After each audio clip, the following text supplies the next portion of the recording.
Hi guys, my name is Stavros. I'm the author of the Tome 6, Book 1 of The Fateful Force, and I'm also a warbow archer.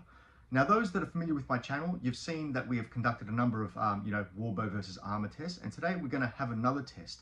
But this one's going to be a little bit more themed, and it's going to be sharp arrows versus blunt arrows. Now what we have here today is a Chippenham Type 1, okay? This is an arrow that is used both in warfare as well as hunting because of its broadhead nature, but it's an arrow that's contemporary to the Anglo period, so early Middle Ages. There are a lot of Viking arrows that are very similar to this. They're called, leaf-shaped Viking arrows. Actually, I will show you one of those as well, that I have had one made for me by Will Sherman. So this is the Viking leaf made by Will Sherman, and this is an authentic reproduction of an archaeological find that Will Sherman has made for me. The fletchings of it are obviously different to a medieval style arrow, but nonetheless the arrowheads are very similar in their shape and their geometry, and these arrowheads, like I said, were used both for hunting as well as for warfare. Now during that period, the contemporary armor of the time would have been Gambeson as well as mail. Mail, we know, existed from the Roman Empire, so we know that mail did exist during this period, but it would have been probably a lot of Gambeson type armors during this period. So what we are going to do is we're going to test obviously the Chippenham Type 1 versus Gambeson. So for those familiar with my channel, you've seen us test this Gambeson. This is the Steel Mastery 30 layers of linen sample. As you can see, there's a lot of perforations in this garment. It's been used quite a few times, and we've tested a number of bows against this. My 57-pound Raven Beak, my 87 to 90-pound Black Arrows longbow, as well as my H1 heavy draw, which draws between 100 and 103 pounds. Now, what we did see with that test, though, even with the 87 to 90-pound longbow, or what I like to call a light warbow, we saw that this armor was able to defeat a number of arrows. It wasn't able to defeat all the arrows. Some arrows were able to pass through this Gambeson sample, relatively easily. Needle bodkins specifically, the square section ones, did quite well as heavy cresses. But what we did see was with some of the lighter cresses, this continued to prove proof against those types of arrows at about 8 to 10 yards against that bow. And that bow, if you go to my previous chrono test, produces anywhere between 65 and 71 joules of energy. It's produces quite a bit of energy, and this was able to defeat those arrows. So this is just some footage from our previous tests with the 87 to 90-pound bow against the Steel Mastery 30 layers of linen Gambeson sample. So what we're going to do today is we're going to use this Chippenham, which we have used actually against this armor in the past, but now we're going to put a 55-pound bow to shoot this arrow, okay? And the reason we're going to use a 55-pound bow is to demonstrate how much of a difference, having a blunt arrowhead for a broadhead versus a very sharp broadhead makes a difference. And 55 pounds is also a weight that is quite contemporary to the Anglo period. Now, we know that based on the excavation and the archaeological finds of the Waterford site. Now, I believe the Waterford site is dated to the 11th century, and it was in what is today modern-day Ireland, I believe, as well. But they found a number of arrows with a number of arrowheads,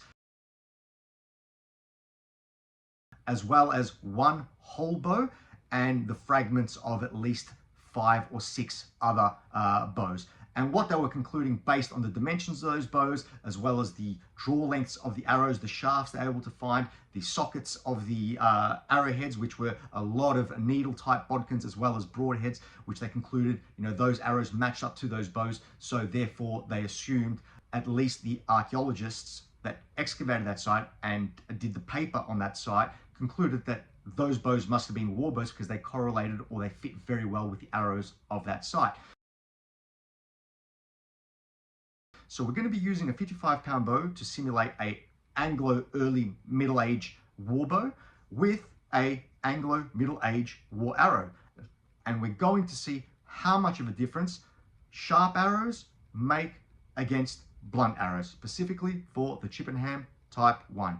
And conducting this test on my behalf, I will be there, of course, will be Oscar, and he'll be using his 55-pound Turkish bow. All right, so here on the range with a Chippenham arrowhead. This is being lent to me by Stavros for a test that I mean to conduct on the importance of a sharp head when penetrating, in case you haven't spotted it already. That's a 30 layer linen sample from Steel Mastery. You might recognise it from Stavros's other Gambeson tests. I'm going to be shooting at it with a dulled head, and then I'm going to take the head, sharpen it, shoot it again, and we'll measure the difference in penetration.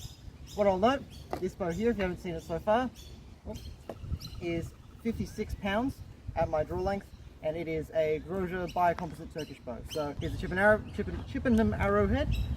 Here's a diamond file, and I'm just going to go across the edge, and I'm really just gelling it. Yeah, that's dull now. So you can see, dull, nothing. I'm not worried about this. And we'll take a shot at the Gambeson out of 55 pounds. It's a 674 grain arrow.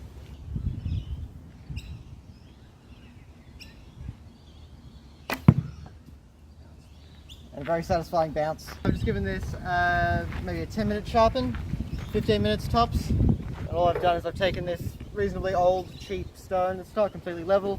It's not super high quality, but I've just been able to hone it by going back and forth across the edge.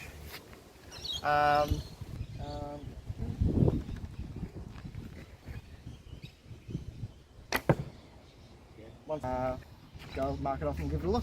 All right, totaling 214.5 millimeters of overall penetration, or 204 millimeters of true penetration. Dull it up again, take another shot with the dull head, and really hope to get it in there with the dull head, and maybe we'll get some penetration and we can get a numerical comparison rather than just saying one bounced and one got however much penetration. Alright, so I've since dulled the arrow. It's still very narrow, got a good blade geometry, you know, feels semi-sharp to the touch on paper. It's getting no cutting whatsoever. It's just sort of denting the paper. I can bring that up closer for you to see, but there's really not a lot to see there.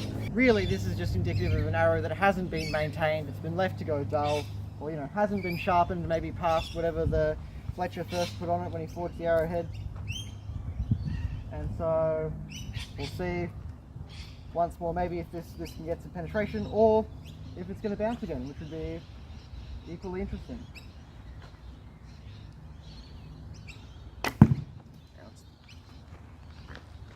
Yeah, I got nothing else to say. Unbelievable. Yeah, a really solid bounce. That's unbelievable. Yeah. So there might be something to be said that if you're going to wear a Gambeson, you better hope your enemies didn't sharpen their arrow. I agree. That's a massive difference. Like, world of difference. Oh, it's the difference between not being injured and having a mortal wound. Yeah. There's nothing in between. Yeah. It's literally going deep enough to cause a mortal wound, or literally bouncing off you and you just keep dancing. That's crazy. Yeah.